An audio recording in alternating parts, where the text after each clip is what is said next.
life is good. We should learn to appreciate our nature, and to appreciate as Nzatina, Zwanikwa. Like this is a female zebra. This is a female. This one is a male zebra. And I cook a baby. Marriage. Marriage, family. Handle my zebras. To find out the we appreciate. This one is a donkey. I can private school. It's a donkey. I can private school. Nature, we should learn to appreciate. I mean, Kariba. This is Kariba. On.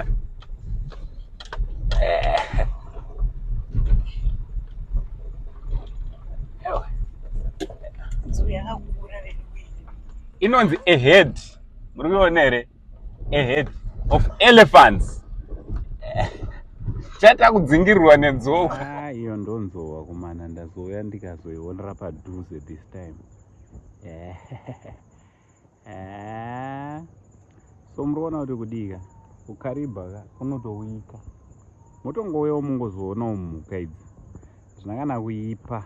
Kutouya motongozoonawo mhuka sezvatiri kutongoitawo izvozvi. Kutongonatsoonao mhuka zvakanaka. Kutongoti haufa.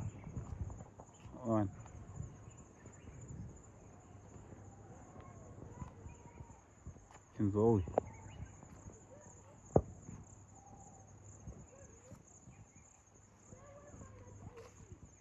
Okay. It's aggressive. But one of the guys was trying to make it go away. But the other thing sits on the car.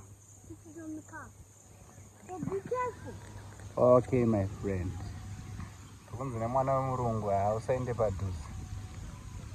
Panzi ukaenda padhuze panokuperera.